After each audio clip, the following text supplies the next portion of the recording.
I've been coming and presenting to the city of Tamarac since 2005, so it's hard to believe 16 years. During that period, we had the biggest financial crisis in the country. We're now still persevering through a pandemic.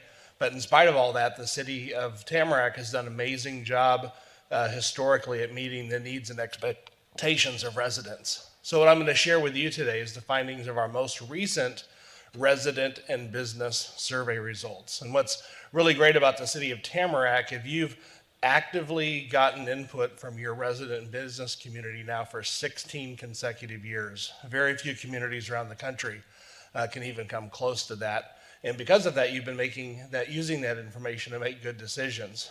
We're bringing up the slides. I'm going to give you just 3 highlights that are the big takeaways this year.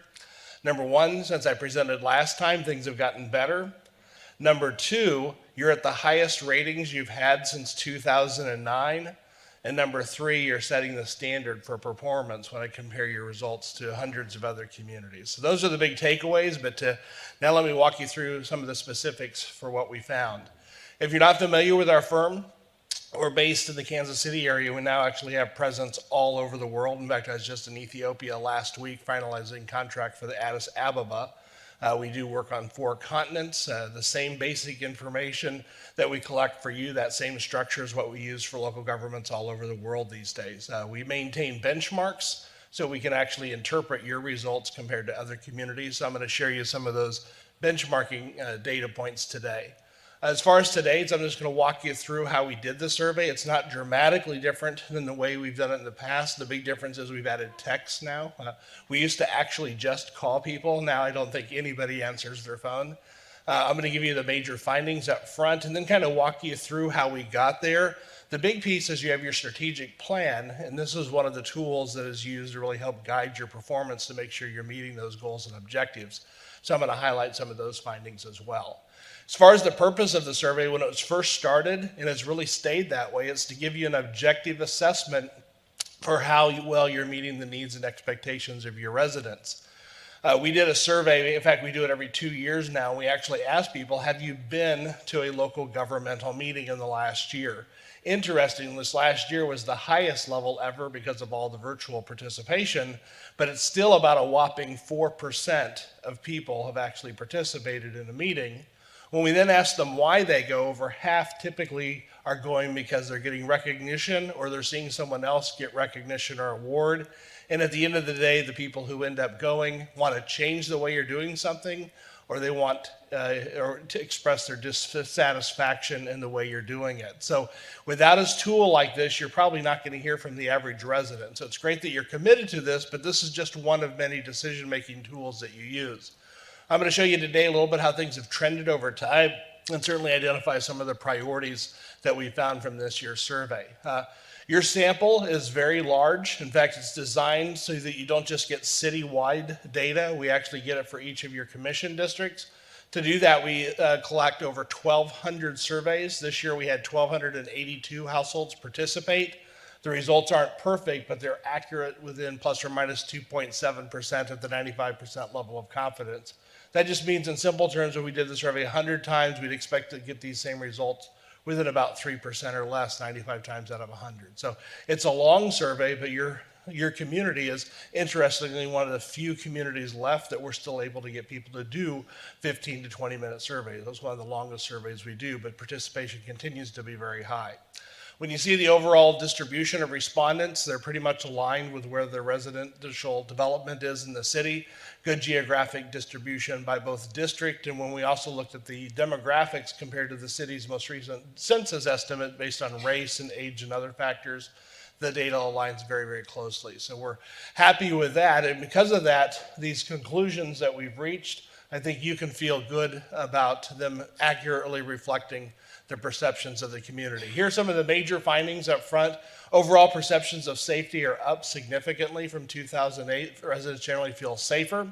Fire and EMS service quality are among the best we see in the country, so great job in that regard.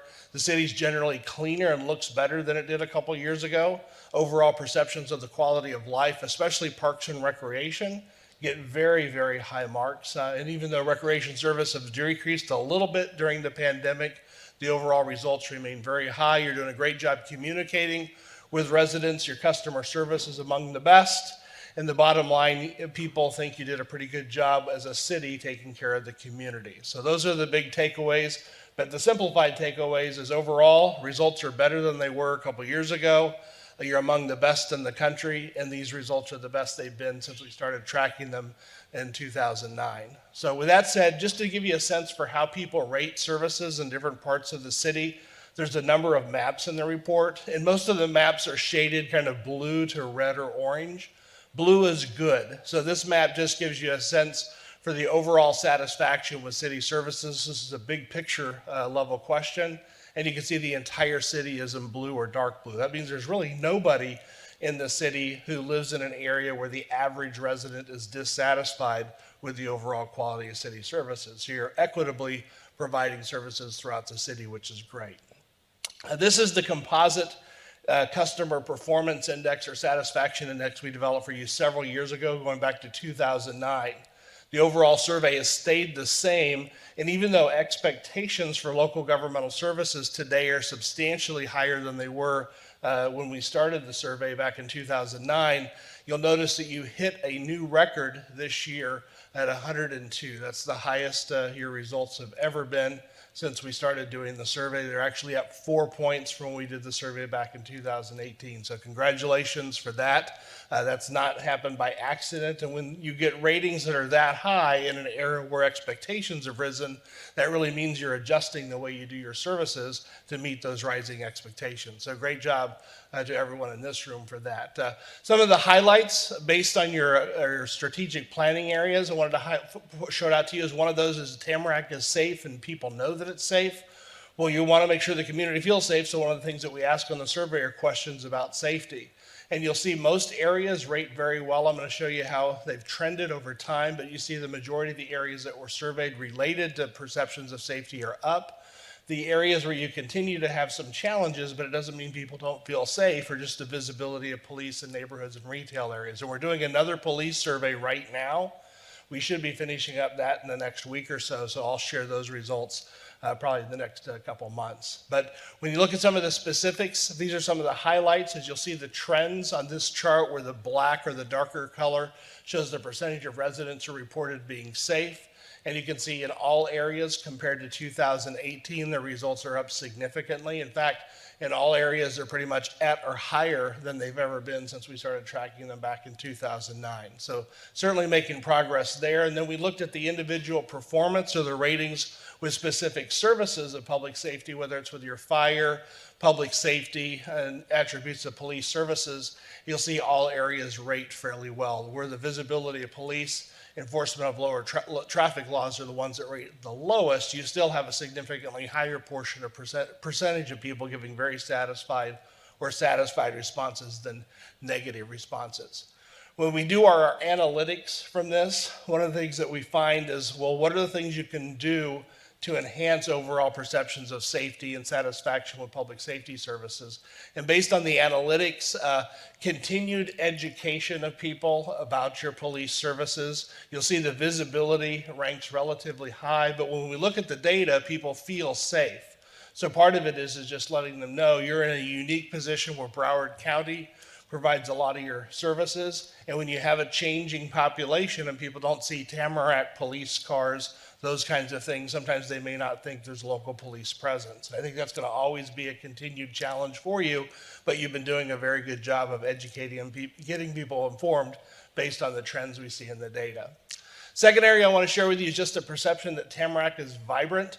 Some of the highlights on here just have to do with the way the city looks. You'll see the overall perception of the appearance of the city is up over 10 percentage points. Perceptions of landscaping along public areas and city streets is up over 6 points. And the other areas didn't increase or change as much, but they still rate very, very high. In fact, when we look at the trends for most of the solid waste areas, you've been setting a standard here for a number of years, and you'll notice that you continue to rate very high in all the areas. In fact, your residential trash collection service is at 88%, which means 9 out of 10 people actually feel good giving ratings of 4 or 5 on a 5-point scale, which is tremendous. You can see your yard waste and bulk trash pickup are also at 3 out of 4 folks giving positive ratings. And when you see how this stacks up with some of the benchmarks that we have with regard to some of the maintenance of your infrastructure and your streets, you can see compared to nationally, which is shown in the light blue, and then the Florida average, which is in the yellow, Tamarac results, which are in blue, are significantly better in many of the areas. In fact, when you look at the perceptions of just the buildings that you have, you're at 84%. Nationally, it's just 63%. When it comes to the landscape and your medians and your public areas, which again is one of the things you've been striving to do better, you're at 78%, which is 18% above the national average. You can see your street quality of your streets is up 15 percentage points above the national average. So great job in all of those areas. But when it comes to what you should focus on within this arena, it's the adequacy of street lighting. This isn't new. We've presented this issue before. It continues to be the one item that residents rate as the top priority within this group of areas that's assessed. And you can see the satisfaction is a little bit lower, which is one of the reasons we identify it as an opportunity for improvement. When it comes to the next goal area about Tamarac being home and well-maintained, inclusive, and great, one of the things I want to highlight here are just your parks and recreation items. In fact, I'm going to skip ahead 2 slides and come back because I think it does a disservice to how awesome you are on this first one. This is how you stack up nationally. You'll notice when it comes to your parks and recreation ratings, whether it be your facilities or your programs, you're not just a little bit above the national average. You are setting the standard across the board. You can see things 20 and 30 percentage points above average. Look at your recreation programs and facilities, or your aquatics and fitness is 30% above the national average. Incredible. 34% above the Florida average. Your adult and youth athletic programs, the fees that you even charge, which shows you're giving great value for what people provide, that in itself is over 20% above both the national and Florida average. So great job. Tough thing is during COVID, some of the results for recreation programming declined. That's why I did this charts out of sequence. But you can see overall, a lot of your things, your outdoor, your public art, your transit system, your walking and biking trails have all improved. And look at your walking and biking trails since 2009. You were just at 50% then. You're now at 67%, or 2 out of 3 people giving positive ratings. The areas that decreased since the last survey are areas that we generally saw decreases nationally, mainly because of COVID, which were more programming and event related. So with that said, when we look at the opportunities for improvement, there's nothing flagged within this arena as an area that you really need to do a lot more at. But I recommend that you continue doing what you're doing, because you can see as you look at all the items on the list, even the things that are very important to folks, you're getting very high satisfaction ratings. So at the end of the day, this means you have your resources aligned with what the expectations of the community are when it comes to parks and recreation. And when it comes to quality of life, Tamarac is doing extremely well in most of these areas as well. You can see a couple of the items that generally Florida ranks behind the nation as you come down to the bottom of public schools. You're a little higher at 58% than the Florida, this is the trend. I'll get the next chart. I think we'll come up with the benchmarks. But you can see that's improved since the last survey. And you can see most of the other things. The image has dropped over the last couple times since we did the survey.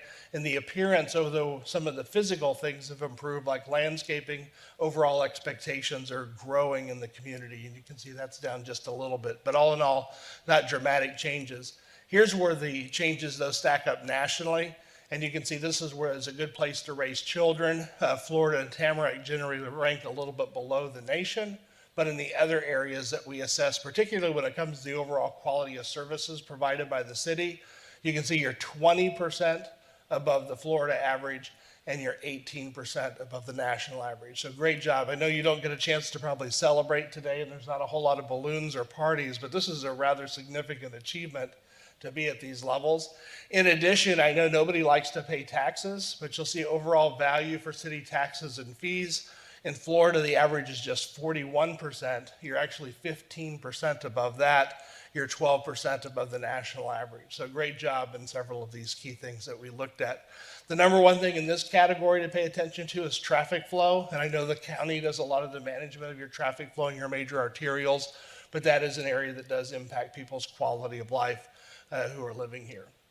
The next area to look at is your perception of your tech-savvy neighborhood being smart and connected. 79% of residents think the city shares its important information that it has with the public in a timely manner. And when you look at the overall satisfaction with communication compared to where it was in 2009, compared to where it is today, you can see it's generally improved in most areas. The website, frankly, if you were at the same level you were in 2009 today, you'd probably have a 32% rating. So it shows that you've kept up with expectations, even though it's declined a little bit. But you can see your overall efforts to involve the community. This is something you should be really proud of. You're at 60% today, which is about where you were in 2018. And that's after it actually continued during the pandemic, that you've continued to make the community feel like they're involved. And you were at 43% back in 2009. So you're doing something right to make the community feel engaged. And when you see how you stack up nationally in all the areas that were assessed, including your website, you're really setting the standard when it comes to how you're using your communication. Your social media outlets are 63% compared to a Florida average of 40%. And the overall efforts to involve the community, you can see over 20% above both the national and Florida average. So great job in that arena as well. When we ask people how they get information and how they prefer to get information, your Tamagram continues to be at the top of the list. It has been for a long time. You can see it stacks up there. Your website, you can see, is both the second source and also the second most preferred. And then you can see people then say they get information word of mouth, but then word of mouth is not the preferred source for people. You can see it's your email blast, flyers, and even newspapers. Some people amazingly still go to that to get information. So last couple of things I'll share with you on the resident survey is just perceptions of this being a dynamic workplace. And you can see that overall, here's a couple of things that they said about your residents. Nearly 77 said they overall satisfied with the overall quality of services provided by the city, and that's 18% above the national average. So some great stuff on your customer service. And you can see this in pretty much every area that was assessed, that people give the city employees great ratings. And what I want to highlight here is the percentage that gave very satisfied responses. You'll notice that every category, more than 25% of the respondents are giving people a 5. That's usually the minimum standard for outstanding organizations. You're getting, in most cases, a third, if not in some cases, nearly 50% of your customers who have interacted with employees are giving them 5s in key categories. And you'll see very few people are giving negative ratings, which is terrific. And even when it comes to how the city handled and responded to needs during COVID, I won't read all of these to you, but you can see the way your city leaders have responded to the COVID-19 emergency so far at the top of the list. Very few people are dissatisfied. So end of the day, you might be hearing from those who are dissatisfied, but the average person in the community thinks you've done a really great job over the past year and a half. So congratulations to you on that. Just summarizing, there's a lot of things. Usually we have a chart that says, here's what's got better, here's gotten worse. Sometimes the list of worst is longer than the better. But you'll notice that since 2018, there's a lot of things that have gotten better. Everything from your parks to your information systems, the safety ratings, your walking and biking trails, art. I won't read it all to you, but you've done a lot of great things over the last 3 years in spite of the pandemic. In fact, there were a total of 25 statistically significant increases, which is terrific. Among the decreases, there were just 6, and you can see most of those had to do with things that were related or impacted negatively by the pandemic, mainly your recreation, youth programming, special events, and you can see the vision and long-term where the city's going. A lot of people had questions about that, but most of the decreases were not that severe, so I would expect you to rebound in the future. Finally, just to summarize, here's the highlights from the survey. And this is a lot of text, but I'd take away the 3 things that I mentioned up front. Overall ratings have improved significantly. You're at the best you've ever been since we started tracking in 2009. And bottom line, compared to other communities, you're really doing outstanding. So those are the real takeaways. Congratulations on the resident survey. When it comes to the business survey, I'm just briefly going to highlight a few of these. For this survey, we surveyed 310 businesses in the community. The overall results are accurate at plus or minus 5.9% at the 95% level of confidence. And for this one, We did it, finished it up, I think it was in August, it was during the summer. So business surveys have been bigger challenge this year to do. Generally, the results have been a little bit lower, but Tamarac actually fares well compared to other communities. And I'll show you those benchmarks in just a moment. The reason we do this survey is one of your goal areas in the strategic plan is the economic resilient. And one of the things that we test that for is the overall attitude toward the city as a business-friendly community, and you can see it continues to rate very well with 3 out of 4 or more now for a number of years, giving the city positive ratings as being business-friendly. And when we ask people whether or not they would recommend the city of Tamarac to others as a good place to locate their business, you can see very strong ratings. A total of 77% said they'd agree or strongly agree. So great job on that regard. When we ask people what the most important services are, it's aligned with some of the priorities you have in your strategic plan. Police services, your water, wastewater, fire, but those public safety services you can see are 3 of the top 4 that you see on the left. And when we look at the overall satisfaction with those areas, you can see there were some decreases and some increases, but overall the ratings have held fairly strong since your last survey, particularly dating back to 2009. And when you compare your results to the nation, this is probably the most important data now, is because it's actually how do you stack up against everyone else in Florida and the rest of the country. You can see the ratings for your services, whether it be fire, police, your street sweeping and cleanliness, your street lighting. I won't read this all to you, but in all areas that were rated, you rated both the national average for business surveys in Florida and also the national average for the United States as a whole. So great job on your overall performance serving your business community. When we see some of the ratings or trends for people who contacted the city over the last year, you can see perceptions of interaction with fire inspections are up significantly. Occupational licensing is about the same, down just a little bit, but your zoning and development review, which was when I was here last time, had dropped significantly, has rebounded, and you can see the other items have stayed about the same. And when we ask people why they decided to locate in Tamarac in the first place, you can see the low crime rate, availability of telecommunications and infrastructure were at the top of the list, the image of the city. And we ask people whether decisions to locate historically, you can see those have changed quite a bit over time. There's a higher percentage of people who are now picking one of these items as one of their top choices, which is the reason you can see more people in 2018 and 2021 picked each of the items than they did back in 2009. But all in all, the ranking of the items hasn't changed that dramatically. And then finally, just as far as we ask businesses what they're considering, this is healthy, at least for the local economy, as we ask people whether or not they are considering hiring additional staff, expanding in Tamarac. You can see 56% of the respondents were considering that. Some were really locating outside Tamarac or downsizing, but it was definitely in the minority of the businesses that were surveyed. So, no, I've shared a lot of information. It's probably more than you wanted to have dumped on you this morning, but I do want to highlight, having done this now for 16 years for you with the same survey pretty much in place since 2009, these are the best results you've ever had. I've been here in years where they haven't been good. This is definitely a good year. You've done exceptionally well compared to 3 years ago in spite of the COVID pandemic, because a lot of communities are not getting such favorable reports this year. And then finally, when you look at yourself compared to other communities, you continue to set the standard. So Mayor and everyone on the commission, congratulations, because this has been a really tough year. So to get these results is something you should really be proud of.